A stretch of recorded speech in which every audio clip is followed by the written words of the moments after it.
Naam, karibu tena mtazamaji. Unasema ahadi ni deni, kama nilivyokuwa nimekuahidi baada ya kuelekea kwenye mapumziko mafupi kwamba tunarejea na mjadala komavu sana hapa studioni.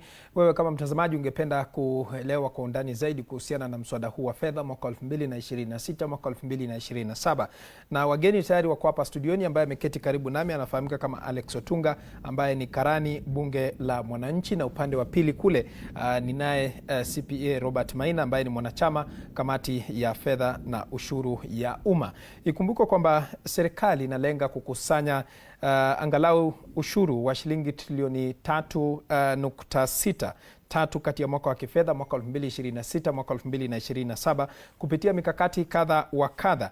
Na ikumbukwe pia mamilioni ya Wakenya ambao sawa wanategemea mishahara huenda wakapata pesa zaidi mfukoni mwisho wa kila mwezi iwapo bunge litapitisha mapendekezo muhimu ya ushuru wa mapato yaliyomo katika mswada wa fedha mwaka 2026 mwaka 2027. Ikumbuke kwamba mswada huu wa fedha kwa sasa tayari uko katika bunge la kitaifa na ambapo utakuwa unajadiliwa. Lakini kwa sasa mtazamaji, wacha tuweze tu kuangazia baadhi ya masuala ambayo yameibua kiwewe miongoni mwa Wakenya. Kwanza kabisa tukianza na suala la uagizaji wa nguo za mtumba katika mswada wa fedha mwaka wa 2026 mwaka wa 2027. Mswada unapendekeza ushuru wa 5% wa thamani ya forodha ya bidhaa hizo. Ushuru huo utalipwa mapema bila kujali iwapo mfanyabiashara atapata faida au hasara. Hiyo ni kuhusiana na swala la uagizaji wa nguo za mtumba ambayo imeleta kiwewe, tutakuwa tunazamia. Na pia swala lingine ni kuhusiana na ushuru wa mapato ya nyumba za kupangisha. Ukitazama pale kwenye runinga yako, wamiliki wa nyumba za kupangisha nao wamejumuisha katika mapendekezo hayo. Ushuru wa mapato ya nyumba unapendekezwa kupanda kutoka 7.5% hadi 10%, hatua ambayo serikali inasema kwamba italeta uwajibikaji mkubwa zaidi katika sekta hiyo. Pia ni swala ambalo tutakuwa tunazamia kwa undani zaidi. Swala lingine ni kuhusiana na huduma za kidijitali katika hatua ambayo inaweza kuwaathiri Wakenya wengi wanaotumia fedha kupitia simu. Mswada unapendekeza kuondolewa kwa kodi ya ongezeko la thamani kwenye huduma za kutuma fedha na taratibu za malipo. Pia hili ni swala ambalo nimeona imezua mjadala sana pale kwenye mitandao ya kijamii. Kwingineko ni kuhusiana na ada ya huduma za kibenki ambapo mswada huo pia umependekeza miamala ya benki na ada za huduma kwa wafanyabiashara zitambuliwe kama ada za kitaaluma. Hatua hiyo itaongeza masharti ya uzingatiaji kwa benki na kampuni za huduma za malipo. Swala lingine ni kuhusiana na ushuru wa mapato ya kampuni ambapo kwa upande wa kampuni KRA itapewa mamlaka ya kutambua 60% ya faida ambazo hazijasambazwa kama gawio, hatua ambayo inaweza kuzifanya kampuni kulipa ushuru kwa fedha ambazo bado hazijagawiwa kwa wanahisa. Ushuru wa simu za rununu, miongoni mwa mapendekezo yanayotarajiwa kugusa wananchi wengi zaidi ni ushuru wa bidhaa za 25% kwa simu za rununu uliobainishwa katika ratiba ya kwanza ya sheria ya ushuru wa bidhaa. Na ada za pei pia ni kuhusiana na hata hivyo mswada huo kwa sasa haujaweka wazi viwango vipya kuhusiana na ada ya pei. Bunge lina nafasi ya kufanya mabadiliko kupitia ushirikishwaji wa umma kuhusiana na swala hili. Kwingineko ni kuhusiana na ushuru wa kampuni ambapo ushuru wa kampuni zisizo za wenyeji unapunguzwa kutoka 37.5% hadi 30% ili kuweza kukuza ushindani wa kiuchumi. Swala lingine pia ambalo tutakuwa tunazamia ni kuhusiana na kuondolewa kwa VAT ambapo kuondolewa kwa VAT kunapendekezwa kwa mabasi ya umeme, baiskeli, vifaa vya dialysis na bidhaa za chakula cha mifugo. Na pia swala lingine ni kuhusiana na malimbikizi ya waajiriwa. Michango ya malimbikizi ya waajiriwa itatambuliwa hasa kupitia vilivyo kupiga jeki wafanyabiashara waliohudumu kwa muda mrefu. Ni masuala ambayo tutakuwa tunazamia hapa kwenye studio za TV47. na asanteni sana wageni kufika kwenye studio za TV47 usiku wa leo, na ningependa kwanza kabisa niweze kusikiliza kauli zenu kuhusiana na mswada huu wa fedha mwaka 2026-2027. Utamuathiri aje mwananchi wa kawaida? Nikianza nawe Otunga. Asante sana. Naam. Jambo la kwanza inafaa ieleweke kwamba swala la mswada wa fedha sio jambo geni katika masuala ya bajeti ya taifa letu. Na kwa mujibu wa sheria ya katiba yetu, kulingana na katiba sehemu ya 209 inaipa serikali ule uwezo wa kuweza kutoza ushuru ili iweze kutekeleza malengo yake. Naam. Kwa hivyo tunaporejelea serikali ya Kenya Kwanza ambayo inaongozwa na Mheshimiwa Rais William Ruto, alipochukua hatamu za uongozi, nia yake ilikuwa ni kuboresha maisha ya Wakenya. Na unapoboresha maisha ya Wakenya, huwezi kuboresha maisha ya Wakenya unapoongeza ushuru ambao unawafinya zaidi. Kwa mfano, tuangalie ushuru ambao unatozwa kwa bidhaa za nguo zile ambazo tunaita mitumba, 5%. Naam. Jambo la kwanza tunafahamu kuelewa ya kwamba Wakenya wengi wanafanya biashara ya kuuza bidhaa hizo. Naam. Na ukienda sehemu kama Kigomba na sehemu zingine katika jiji letu Nairobi, utapata kwamba hizo bidhaa zimejaa kwa wingi. Mbali na hao Wakenya kuuza, wanajipatia pato. Naam. Mbali na kujipatia pato, wameajiri Wakenya wengine. Na juzi tumekuwa na tatizo, ile sehemu ambayo wengi wanauza bidhaa hizo ilibomolewa. Wengi walienda hasara, Wakenya wengi walienda hasara. Na hatukuona serikali ikikuwa na mpangilio maalum wa fidia wa kuweza kuwasaidia. Kwa hivyo tunapoongeza ushuru, inamaanisha ya kwamba kuagiza bidhaa, wale wafanyabiashara wataagiza bidhaa kwa bei ya juu. Na inapofika bidhaa hizo zinapofika hapa, Wakenya wengi, zaidi ya 70% ya Wakenya wanategemea nguo za mitumba. Kwa hivyo bei inapopanda juu kwa mizigo ambayo inatoka nje, hiyo gharama inapitishwa kwa mwananchi wa kawaida ambaye anaenda kununua. Naam. Kwa hivyo inamaanisha kwamba wengine watakuwa na ugumu hata wa kuweza kununua nguo hizo. Mbali na hivyo pia, ikiwa Wakenya wengi watakuwa na ugumu kupitia kuuza bidhaa hizo, kuna vile ambavyo serikali itapata ushuru. Kwa hivyo viwango vya kupata ushuru kutoka kwa wale wanaofanya biashara vitakuwa vimedidimia. Pili, wale wanaofanya biashara, iwapo watakuwa na ugumu kwa sababu watapunguza, labda mtu ako na shilingi 20,000 na sasa itabidi apunguze idadi ya mizigo ambayo alistahili kuleta. Ikiwa itakuwa ni vigumu, inamaanisha pia vile vile kama kuna watu ambao wameajiri ambao wanafanya kazi, kwa sababu uchumi umeanza kumfinya, itapita wapunguze. Kwa hivyo tunapopunguza wale ambao wanatusaidia kufanya kazi kwa sababu uchumi umeanza kutufinya, tutakuwa tunajenga uchumi na kubuni nafasi za kazi, ama tutakuwa tunadidimia upande wa kubuni nafasi za kazi. Nakumbuka kwamba serikali ya Kenya Kwanza kimsingi ilipochukua hatamu za uongozi, walisema wanataka kubuni nafasi za kazi kwa vijana. Swali ni je, hiyo ndio njia moja ya kubuni nafasi za kazi kwa vijana? Kumaanisha kwamba ingepunguza tena zaidi. Inastahili kupunguzwa ili wale ambao wanafanya biashara hizo wawe na uwezo wa kuleta mizigo zaidi, na pia wapunguze gharama kwa Wakenya ambao wengi wanatumia nguo hizo. Na wanaponunua kwa wingi, serikali itapata faida kupitia ushuru. Bila shaka. Wacha nisikilize kauli yake Robert kuhusiana na swala hilo, na mwananchi ataathirika namna gani hasa katika mswada huu wa fedha mwaka 2026-2027. Robert. Asante sana Paul kwa kutuita kwa kikao hiki cha leo. Naam. Now, ukiangazia huu mswada wa fedha wa mwaka 2026-2027, kuna yale ambao mapendekezo ambao yanaweza kuwa na manufaa kwa wananchi. Na pia kuna yale ambao itakuwa gharama. Itakuwa labda kwanza nianze na hilo jambo la mitumba. Hizo nguo ambazo zimevaliwa ambazo zinanunuliwa nje na zinaletwa huku na tunaziita mtumba hapa kwa Kenya. Ukitazama ile the first edition ile iliachiliwa na serikali. Serikali haijasema ni yenyewe iliachilia, lakini hiyo lilikuwa pendekezo. Lakini juzi tu tumepata the official version, the green copy. Hilo pendekezo alipo. The green copy is the one that yenye inaenanga kwa government printers. Hakuna hilo pendekezo. Lipo kwenye mtandao wa kijamii kabisa, government website. Kwa hii copy nikikupatia lipo. Hii copy ndio ilitokea immediately after tulipomaliza mwezi wa 4. Lakini kuna ile tunasema the official version. Ile inatoka ikiwa green, utaipata green. Hakuna hilo pendekezo.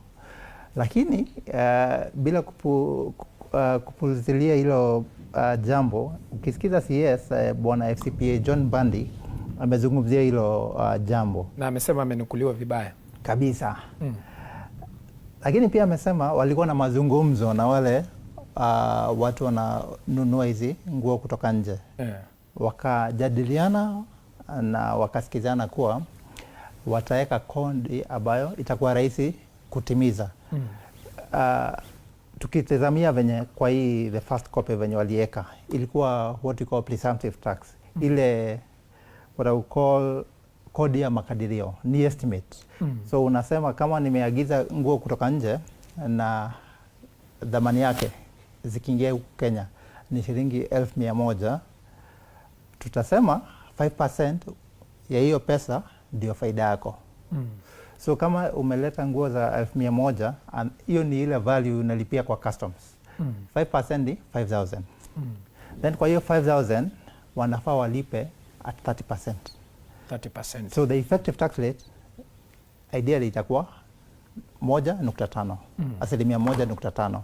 So na hicho ndo Mbadi ambaye amezungumzia. Ndio hiyo nasema pia watu watafsiri vile wanapendekeza, but pia nasema wametoa, lakini that is a strategy ambayo tunaona mkakati serikali inajaribu kuendea the informal sector. Ile tunasema informal sector, hutaki kuambia mtu akuje akupatie hesabu zake zote kwa karatasi, then afanye alilipa gharama gani, alilipa watu gani. So inakuwa ile unamhesabia akiingiza bidhaa. So hiyo ndio the facts za hiyo ushuru. Lakini tunavyosema hiyo mjadiliano itaendelea, tuone venye itakuwa. Lingine ambalo umesema bwana Mbadi alipromise, aliahidi wafanyakazi kwamba watapunguza ushuru kwa wale ambao kiwango chao ni cha chini, I think kutoka 30,000 na 50,000 there about 50,000 nafuu ya kodi. Hiyo nafuu. Sasa ukitazama tena na umesema hivyo, hakiko hapa. Hiyo mapendekezo hajaekwa hapa. So na walikuwa serikali wamesema kwanza wataintroduce through an amendment bill hata kabla walete hii mswada. Wakasema tena wakati ni mfupi sana, wacha wangoje huu mswada walete waieke hapa. Haijaekwa. So tunatazamia kuwa within this period watu wakifanya mazungumzo na wananchi, public participation itaongezewa.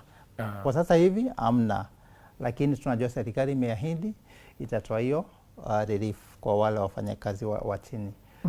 Kuna lingine moja pia umelitajia hapa kama someone nakiangalia huko nje linakaa la something beneficial, linaleta manufaa. Lile la kutoa bidhaa zingine unasema zitakuwa exempt. Umesema electric buses, umesema vitu za kutengeneza vitu kama hizo.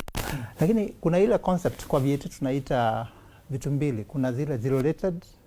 Zero rated inamaanisha inatoza ushuru lakini 0%. 0%. Na kuna ile exempt. Exempt ni kumaanisha hakuna ushuru popote.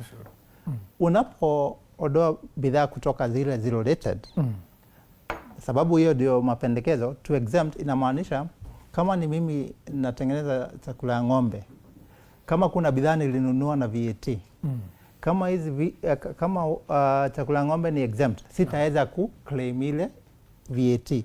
So hiyo VAT inabidi uiongezee kwa bei ya hizo vitu. So zikifikia mwananchi, pia mwananchi atalipia ile VAT nililipia kwa vitu nilichukua, the raw materials zenye zilitumika kutengeneza hiyo.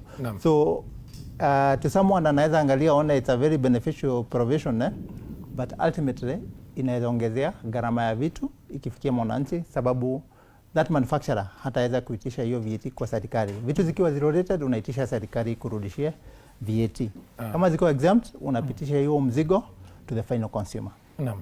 Asante sana kwa mchango huo. Alex Otunga, pia ningependa kusikiliza upande wako. Ni ushuru zipi ambazo unaona zinaweza kumfaidi Mkenya katika mswada huu wa mwaka 2026? Ushuru ule ambao unaweza kumfaidi Mkenya. Kulingana vile ambavyo huu mswada ulivyo, utapata ya kwamba tunapozungumzia hili swala la kodi ya wale ambao wanamiliki nyumba. Naam? Naam. Tumesema kwamba kodi yao inapandishwa. Na inapandishwa kutoka asilimia 7.5 hadi asilimia 10.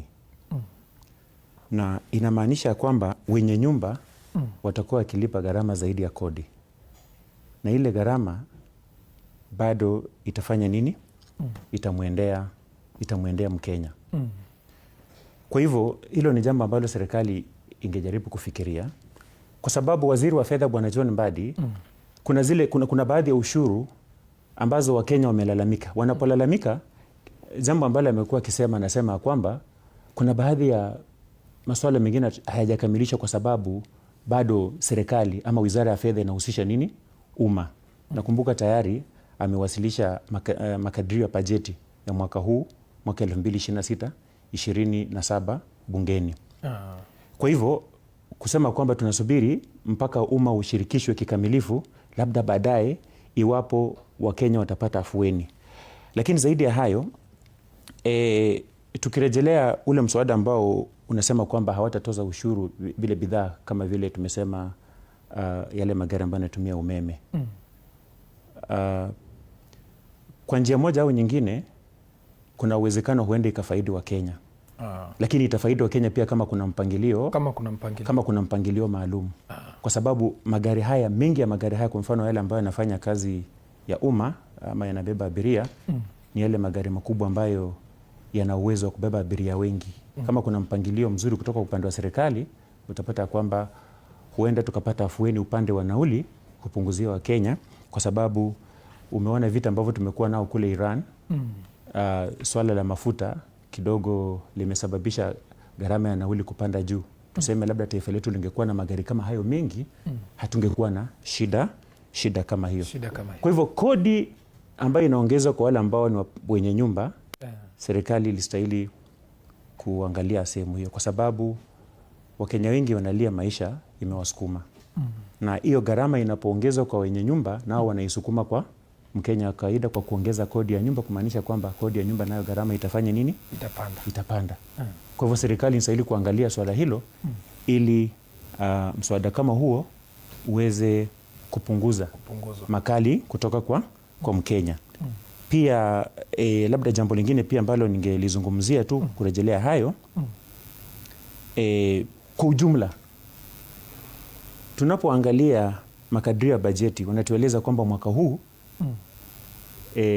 serikali inatarajia kupata shilingi trilioni 3.5, lakini matumizi yake makadirio ni trilioni 4.7, kitu kama hicho. Kwa hivyo kumaanisha kwamba nakisi ya bajeti ama budget deficit ni shilingi trilioni 1.1. Alafu ukiangalia hapa, lazima serikali ifikirie namna ambavyo itapata hii nakisi ya bajeti. Ndio maana nimeeleza katika sehemu ya 209 ya katiba ya Kenya, serikali ina uwezo wa kutoza ushuru, kwa sababu inapopanga mikakati yake ya kuendeleza majukumu yake na kutekeleza sera zake, lazima ijue itatoa wapi pesa. Kwa hivyo pesa ambazo serikali inaenda kukopa hapa, wanatueleza kwamba ni karibu bilioni 995 na zilizosalia karibu bilioni 100 na kitu kutoka mataifa ya nje. Hizi pesa serikali itakopa kutoka wapi? itakopa kutoka kwa benki na benki itaona afueni kukopesha serikali pesa kuliko kukopesha wananchi ambao wanaweza kufanya miradi ya maendeleo. Na hiyo itaongeza riba. Inapoongeza riba, mwananchi wa kawaida hawezi enda kukopa pesa kwa benki afanye biashara. Na itachangia mfumuko wa bei, what we call inflation, rise in inflation. Kwa sababu hata mwaka huu wanatueleza kwamba mfumuko wa bei utapanda kidogo ukilinganisha na mwaka jana. Sasa Mkenya atapata afueni wapi? Kumaanisha kwamba ukiangalia pia hizi pesa ambazo umetueleza, zile ambazo serikali imetenga kwa minajili ya maendeleo, kwa sababu hatuwezi kama serikali inatarajia kutumia shilingi trilioni 4.7. Unajua kuna ile matumizi ya kawaida, what we call recurrent budget. Na sasa unapata kwamba kati ya shilingi trilioni 4.7 pesa ambazo zimetengwa kwa maendeleo ya nchi ni chini ya trilioni 1. Swali ni je, Wakenya watanufaika kivipi? Kwa sababu yale maendeleo ndiyo yanashika maisha ya wananchi moja kwa moja. Mfano ukitengeneza barabara, wananchi watapata afueni kama wakulima, usafiri itakuwa ni afueni. Lakini kama zile hela ambazo tumetenga kwa maendeleo ni kidogo sana, tunatumia pesa nyingi kulipa deni ambalo serikali inalo. Afueni ya Mkenya itakuwa wapi? Itakuwa ni vigumu. Kwa hivyo lazima serikali ifikirie miradi mpya ambayo inaenda kutenga pesa kufanya ipunguze ili isikuwe na kopa pesa nyingi. Kwa sababu vile tunavyozungumza sasa hivi deni la umma la kitaifa ni trilioni 11.8. Na wakati Rais William Ruto alichukua tamu za uongozi nadhani deni lilikuwa karibu trilioni 8 sina uhakika but trilioni 8.5 pale. Kwa hivyo kumaanisha baina ya miaka mitatu tumekopa sana. Tumekopa zaidi. Na tukiendelea kuzidi kukopa sana tutazidi kuhudumia wananchi wa Kenya wapate yale ambayo wanastahili, ama tutakuwa tunalipa deni pesa nyingi. Naam. Asante sana kwa kauli hiyo chanya kabisa ambayo umetoa hoja nzito. Maina, Alex amezungumzia swala nzuri sana hapo kuhusiana na swala la maendeleo kwamba huenda serikali ikatumia chini ya trilioni 1 katika maendeleo. Na pia ningependa ufafanue kwa undani zaidi na pia utuelezee kuhusiana na faida labda ambazo Mkenya anaweza kapata katika mswada huu wa fedha mwaka 2026. Asante sana.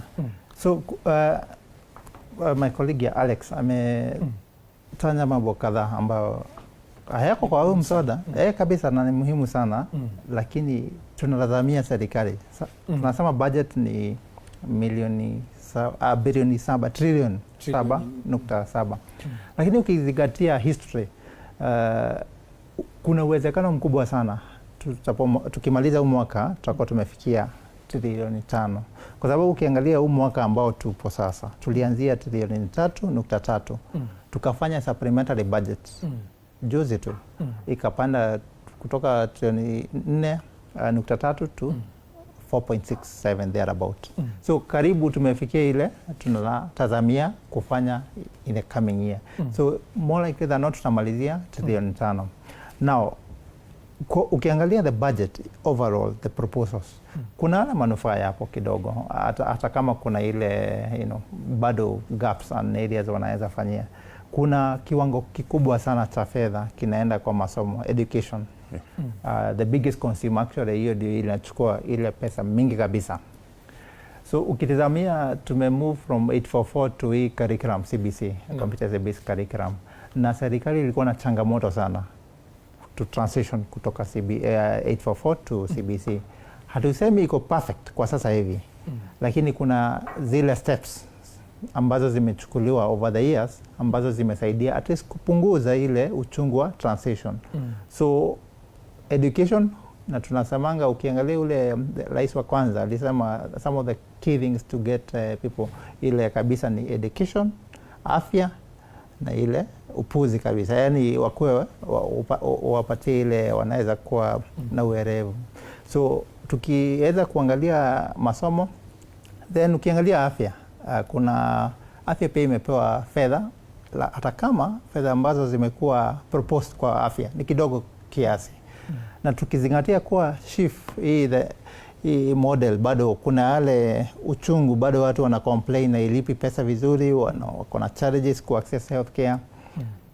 Hiyo ni ile sehemu ambayo tunasema ile sekta ambayo serikali ingekuwa inapatia mwongozo, ikuwe na ifocus na hiyo healthcare, kwa sababu ukiongea na watu wengi huko mashinani zile vitu zinawasumbua sana ni education, high education.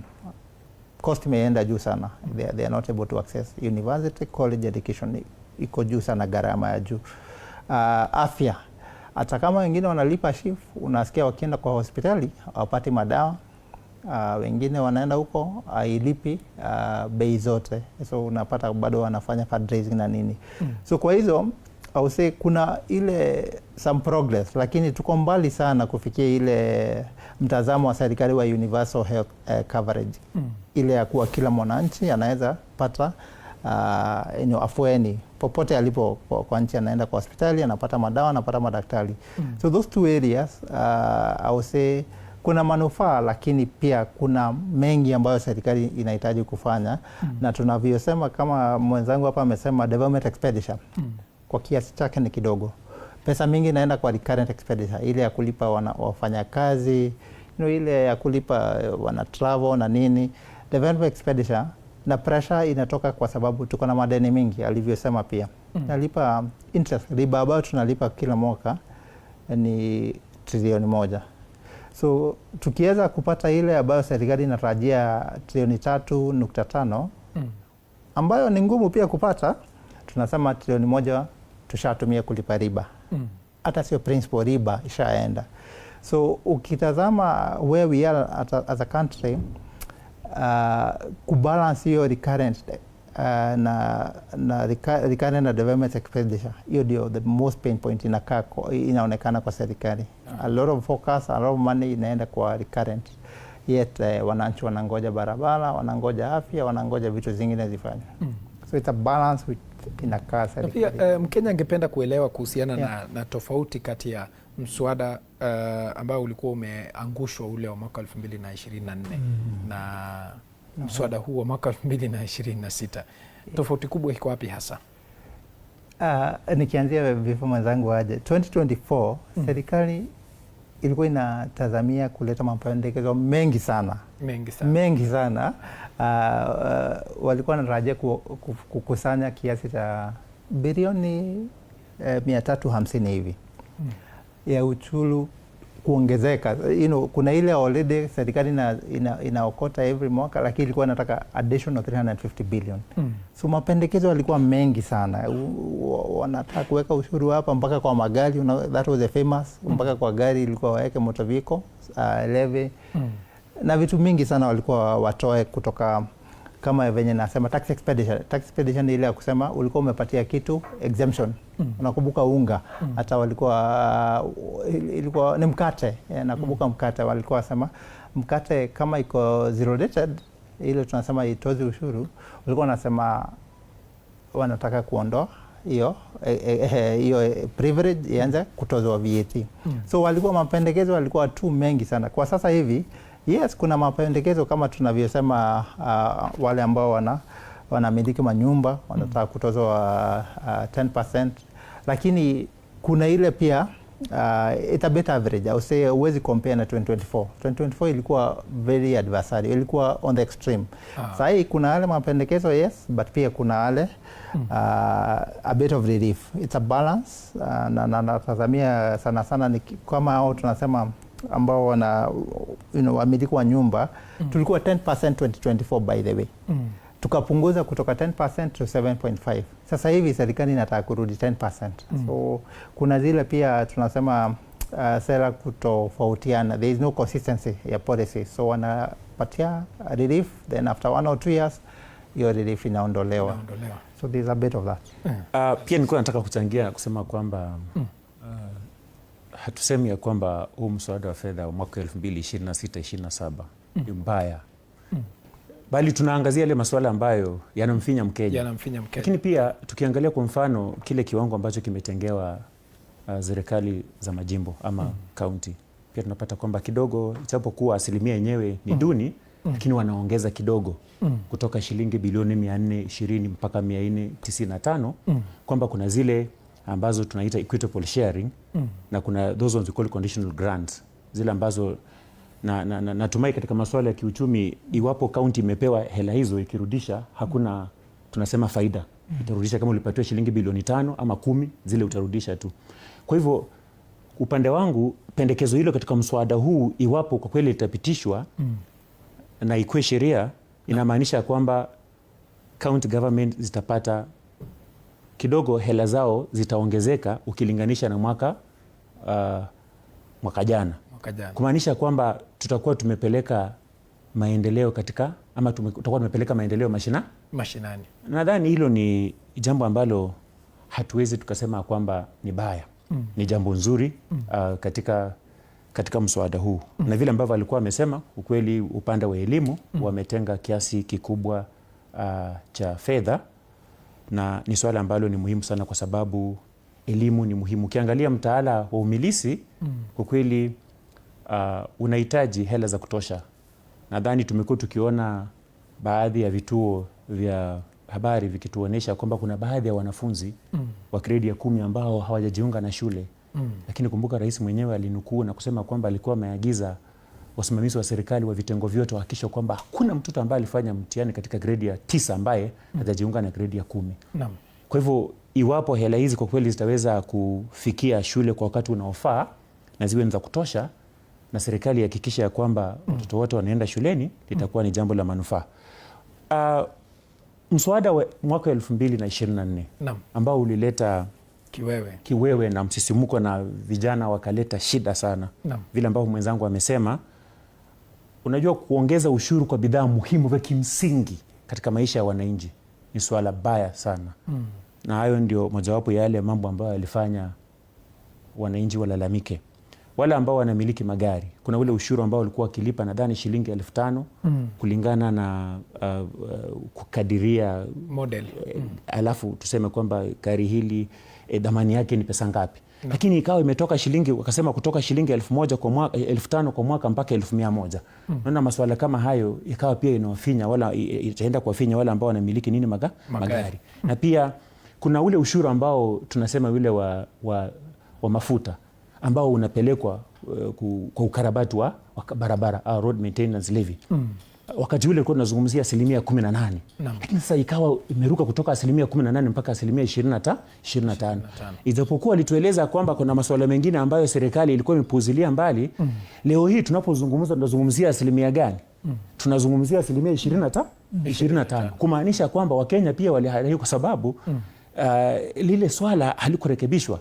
Na ni mojawapo ya masuala ambayo alikuwa anafanya Wakenya wanalalamika, kwa sababu bei ya mafuta inapopanda, Mkenya wa kawaida pia ataumia, kwa sababu nao nauli itafanya nini? Itaongezeka. Na swala lingine pia lilikuwa la shirika la ukusanyaji ushuru nchini KRA. Wamesema kwamba limepatiwa uwezo ukiingilia masuala ya kibinafsi, hasa masuala ya kifedha katika simu za watu. Ni swala ambalo Wakenya hawakufurahia. Kwa hivyo ikawa tu ni baadhi ya yale mambo ambayo Wakenya walikuwa wakilalamikia, na pia bila kusahau vifaa vya kidijitali na kama vile simu, vile ambavyo sasa hivi tena, wakati ule walikuwa wanasema kwamba kuna kiwango fulani cha ushuru ambacho kitakuwa kinalipwa. Wengine wakasema kwamba wengine wanatumia vifaa hivi kujipatia nini? Pato. Lakini sasa kama tutaongeza pale ushuru kuwanyima ile fursa, na tunasema kwamba tunabuni nafasi za kazi, itakuwa namna gani? Labda mtu zile hela ambazo amepata kupitia shughuli ambazo anafanya, wengine kwa TikTok, labda zile hela haziwezi kutosha ushuru ambao wanataka. Kwa hivyo ikawa ni njia moja ya kuwapokonya wale Wakenya ambao wanajitafutia kazi wenyewe. Ikawa ndio ukaona Wakenya wakaleta utata. Lakini mswada wa sasa, lakini pia hilo swala lilikuwa limetajwa. Mswada wa sasa unajua, kulingana na sheria ni lazima wanatueleza kwamba tunapozungumzia sehemu ya 114 ya katiba ya Kenya ambayo inazungumzia money bill, yani mswada ambao unazungumzia masuala ya fedha, wanasema kwamba sehemu ya 221 kwamba yale makadirio, what we call estimates, lazima yapelekwe bungeni miezi 2 kabla ya bajeti, ili wabunge waweze kupata wakati wa kupiga msasa na kuangazia yale makadirio. Ndio wanatueleza kwamba iwapo yatapitishwa, bajeti itafanya nini? Itasomwa. Sasa tunatarajia ya kwamba kwa sababu mswada unaelekea bungeni na umma utashirikishwa, yale masuala ambayo yanaleta utata yatafanya nini? Yataweza kutatuliwa. Lakini tatizo ambalo tuko nalo ni kwamba kulingana na maoni yangu na vile ambavyo mimi nimeelewa, wananchi wengi wa Kenya tunapozungumzia masuala haya hawayafahamu. Kwa hivyo ni muhimu, mimi ningetoa pendekezo ya kwamba kumaanisha mswada wa fedha umewasilishwa bungeni mapema ama umechelewa. Unajua kulingana na sheria inatakana kama umechelewa sana uwasilishwe tarehe 30 mwezi wa Aprili. Kwa hivyo ndo nasema kwamba ilikuwa ni jukumu la serikali kuhamasisha Wakenya kwamba kwa sababu mswada wa fedha lazima ukuwepo. Unajua Wakenya wanafikiria kwamba labda mswada wa fedha ulikuwepo mwaka 2024 kila mwaka kabla ya bajeti, kwa sababu lazima serikali ijue itatoa wapi pesa. Na ni kupitia ushuru. Kwa hivyo lazima ibainike wazi. Where are they going to get money? Because they have to spend. Because if they are going to spend, there must be revenue. There is expense, there must be revenue. Kwa hivyo what we call a financial bill will always be there every financial year. Lakini Wakenya wachache sana ambao labda wanaelewa masuala haya, lakini wakifahamu, iwapo wataona kwamba ni masuala ambayo yanawafinya, lazima wataleta shida, watanungunika, na lazima yale manunguniko yataonekana kama mwaka 2024, lakini hatutaki kuenda huko. Tunapenda nchi yetu, tunataka serikali iwe serikali ya kusikiliza Wakenya. Iwapo Wakenya watasema kwamba hii sheria katika huu mswada inatufinya, serikali isikilize na irekebishe. Nadhani hivyo itakuwa ni vizuri. Na nina hakika Mheshimiwa Mbadi yeye amekuwa akipigania haki za Wakenya miaka yake yote. Sasa hii leo hii ndio waziri wa fedha, anatusikiliza vizuri. Yale matarajio wa Kenya ambao watayataka rekebisho katika mswada wa fedha wa mwaka 2026-27 atilie maanani. Asante. Hoja nzuri. Robert Maina, kuhusiana na hili swala la rununu ambayo pia Mbadi alikuwa amesema pale, pia ni mojawapo ya swala ambalo ni kama ilinukuliwa vibaya. Hii exercise duty ya 25% kama sijakosea. Amesema kwamba hawatatoza zile simu ambazo zipo kwenye stock kwa wale ambao wanauza, bali kwa wale ambao wanatumia. Sijui mtazamo wako ni upi? So mapendekezo ni kuongeza kwa sasa hivi zinatozwa 10%. So mapendekezo ni kuongeza to 25%. Tofauti na ilivyo kwa sasa hivi, wanasema kwa sasa hivi ukiingiza hizo simu kwa port unalipia hiyo 10% zikiingia. Kwa sasa hivi anasema itatoza ushuru ukiuza. Kumaanisha kama niko na hiyo simu kwa stock bado sijalipia ushuru. Lakini ikisha kuwa activated hiyo kwa sim card 25% inatozwa. Now tutangoja tuone the final drafting, kwa sababu ukimsikiza waziri anasema wataondoa all the other levies, kama kuna VAT, kama kuna there are so many levies, Kenya Railway Development Levy, import declaration fee. So anasema wataondoa hizo zote, then itatozwa on the 25%. So the cumulative effect ya the zile zinatozwa kwa sasa hivi na what wana propose 25%, nasema itakuwa less. So the key thing tutangoja tuone the final drafting venye wata draft your provision. Kama kweli anavyosema ni ukweli, it could be a relief. Kama wataondoa VAT, waondoe import duty, waondoe all the other levies. Kwa sababu ni mingi zinakuanga zinatozwa kwa bidhaa zikiingia kwa nchi. Kama wataondoa zote ibaki excess duty peke yake, inaweza kuwa less. Lakini tuhitaji tuone the final drafting, tuone kama kweli anavyosema ina yield up into final lower taxes. Lakini pia tukumbuke kuwa tuko na kampuni ambazo zinatengeneza simu za rununu Kenya. So kuna vile pia serikali tukitazama inajaribu kupromote local manufacturers na labda encourage watu kununua. I think kuna Safaricom, kuna kampuni kadhaa ambazo zinatengeneza simu za rununu. Lakini kuna assembly point maeneo ya Mavoko kabisa, ndio hiyo sasa. So labda kuna vile pia serikali inajaribu encourage watu kununua simu ambazo ziko assembled hapa Kenya instead ya kuimport kutoka nje. Na pia ningependa uguzie swala kabla sijaingia kwake Alex, kuhusiana na pay, hasa kwa wale watu ambao wameajiriwa. Kuna uwezekano wa watu ambao labda wanapata mshahara wa 30,000 kurudi chini kuongezewa pay ama kupunguziwa ushuru huo? Kuna uwezekano na kwa mtazamo wangu natarajia serikali na ngoja isikize maoni ya wananchi kwa sababu within the 2 months kutoka sasa hivi bunge imeitisha comments kutoka kwa wananchi mpaka mwisho towards the end of 25th of hii mwezi. So ikishasikiza maoni ya wananchi, one of the things tunatarajia ni kuwa hiyo proposal ambayo ilitoka kwa rais, actually the president said it, italetwa hapo. So by the time hii bill inakuja into an act 1st of July, kwa sababu kwa sasa hivi bado ni mapendekezo, itakuwa act of parliament 1st of July hii mwaka. So tunatarajia most likely kutoka 1st of July hiyo provision italetwa na wale ambao wana earn up to 30,000 most likely wata enjoy relief. Kwa sababu tusisahau pia serikali na siasa ni kitu moja pia. So rais akishasema kitu ni ngumu sana tena serikali ikose kufanya kitu. So, kuna yale tunangoja between now na July, most likely itakuwa inserted kwa sababu this is a version na iko kwa public domain, but the bunge imepewa the rights za kuamend, kuongeza vitu na kutoa. So within the 2 months tunangoja watafanya hayo mambo. Alex. Naam. Unataka kuhusiana na hilo swala tu ambalo Maina amezungumzia hapo, swala la simu na pia kwa pei. Vile ambavyo amesema na nadhani amejaribu kufafanua sana akizingatia kuna ule ushuru wa forodha ambao utaondolewa ili tuwe tunazungumzia tu 25% pekee. Lakini ukiangalia pale kulingana utafiti ambao nilikuwa nimefanya ni kwamba bidhaa hizi zinapoingia kuna ushuru ule wa forodha ambao unalipwa. Lakini tena wakuja kuongezea ushuru mwingine itafanya bei ya simu itafanya nini? Itapanda juu. Kwa hivyo kuna wale watu ambao wanategemea kutumia zile simu ambazo labda zinapatikana kwa bei nafuu. Unapata kwamba itakuwa ni vigumu watu kama hao kupata simu. Na mimi kwangu namna ambavyo naangalia swala kama hilo kwa sababu tuelewe ya kwamba tuangalie ni idadi gani ya Wakenya ambao wanatumia simu. Kwamba serikali huwa inapata ushuru mkubwa zaidi kupitia matumizi ya simu. Wakati wote ule unapoweka kadi hela kisha unapiga simu, kuna asilimia fulani ambayo inaenda kwa serikali upande wa ushuru. Kupitia Communication Authority of Kenya na kadhalika. Kwa hivyo kama lengo la serikali la kupandisha ushuru litapunguza idadi ya wale ambao wanamiliki simu ama matumizi ya simu, pia inamaanisha kwamba ushuru wa serikali kutokana na matumizi ya simu utapungua. Na ukiangalia the generation we have like the Gen Z, their people are very much informed.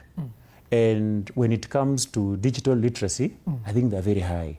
So if the government is creating a platform where they will access funds and they make use of the funds by a large extent, then the government stands a chance to get a lot of money in terms of tax.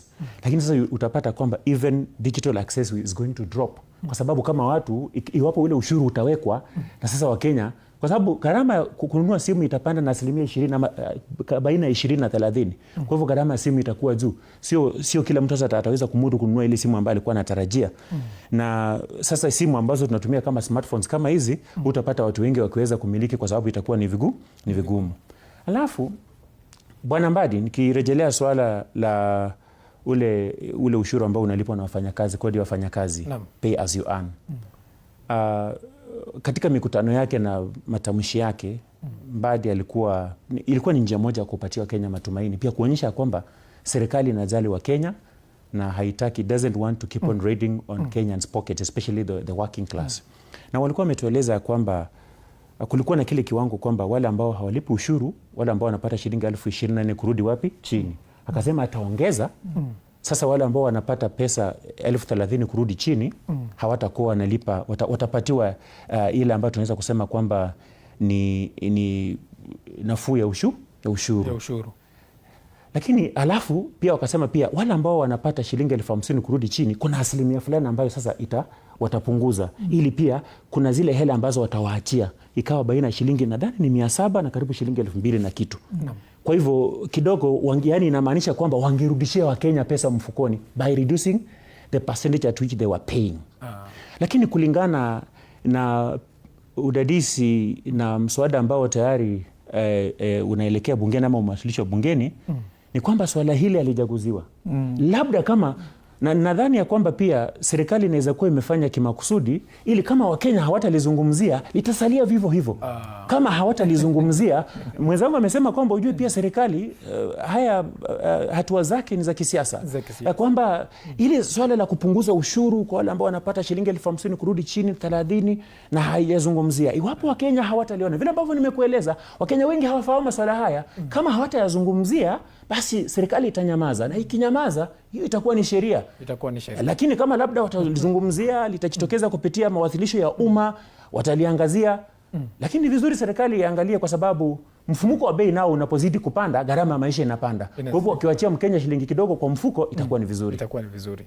Na kumalizia tu Robert Maina, kuhusiana na mswada huu wa fedha mwaka 2026-27. Sijui kauli yako ni gani kwa Wakenya hasa? Kwangu ni one of the key things nasema ni kuna ile social contract, mkataba na jamii. Serikali kuna ile social contract. Na nikiangazia the history, kwa nini Wakenya wanakuanga spectacle, wanaogopa serikali ni inataka kupropose, ni inataka kuongeza, ni kwa sababu hatuna ile trust kwa serikali. Kuna fedha ambazo serikali imekusanya miaka iliyopita, na kuna zile report zinatokea wakati mwingine ambazo pesa zimeporwa, miradi imekwama, mambo hazifanywi vizuri. So hiyo trust na social contract ndio iko weak. Ikitengenezwa, Wakenya watakuwa na furaha kulipa ushuru, kwa sababu nikilipa nikienda kwa hospitali napata kila kitu. Kama ni education, watoto wote wanasoma vizuri. Kama ni barabara, largely ziko sawa. Wakenya wako sawa kulipa ushuru. So serikali pia inahitaji kuensure that inapokusanya those resources zinatumika vizuri, so that Wakenya wanapolipa ushuru wanaambiwa waongeze, because kuna country wanalipa hata 40%. Na utasikia saa zingine serikali ikisema inchi wanalipa ushuru wa juu sana, lakini pia ukitazama kwa upande mwingine, shule huko ni bure, afya wanapata ni bure. So hiyo balance tukiachieve, I'm sure Wakenya pia watakuwa Kwa dakika za kuhesabu Alex, sijui ombi lako ni gani na kauli yako ni gani kwa Wakenya kule nje? Kauli yangu kwa Wakenya ni kwamba tuwe na subra, kwa sababu tulipokuwa na tatizo mwaka 2024, rais wetu William Ruto aliwasikiza Wakenya na akaondoa mswada huo, kumaanisha kwamba ni kiongozi ambaye anaweza kusikia. Na nikiangalia katika huu mswada, kuna yale masuala ambayo yamekuzia masuala ya vifaa vinavyotumika katika hospitali na masuala ya masomo. Hayo ni mambo muhimu sana ya kimsingi ambayo mimi ningependa serikali iangazie. Vifaa vya hospitali, na hospitali zitengewe hela za kutosha, pia tupate dawa za kutosha ili Wakenya wasihangaike. Na pia upande wa masomo, zile hela ambazo zimetengewa Wizara ya Masomo, nina uhakika kwamba profesa ambaye anasimamia Wizara ya Elimu pia atahakikisha kwamba zile fedha zitatumika vizuri ili Wakenya ama watoto wa Kenya waweze kusoma, kwa sababu masomo nje haiwezi kuendelea. Tunapolinganishwa na taifa la Singapore, lazima tujiulize, Singapore imefika mahali hipo kwa sababu gani? Msingi wa kwanza ni masomo. Na kama taifa halina watu ambao wamesoma, hakuna vile ambavyo tunaweza kuafikia maendeleo ambayo tunatarajia. Kwa hivyo ni matumaini yangu ya kwamba hayo masuala mawili kwangu katika mswada huu yatiliwe maana, sana sana yanayorejelea masuala ya hospitali, vifaa vinavyotumika katika hospitali, kama ni ushuru utatolewa, na masuala ya masomo lizingatiwe kabisa. Kabisa. Asante sana Alex Otunga ambaye ni karani bunge la Mwananchi kwa kufika kwenye studio za TV47, na asante sana CPA Robert Maina, mwanachama kamati ya fedha na ushuru ya umma ISPAC, kwa kufika kwenye studio za TV47.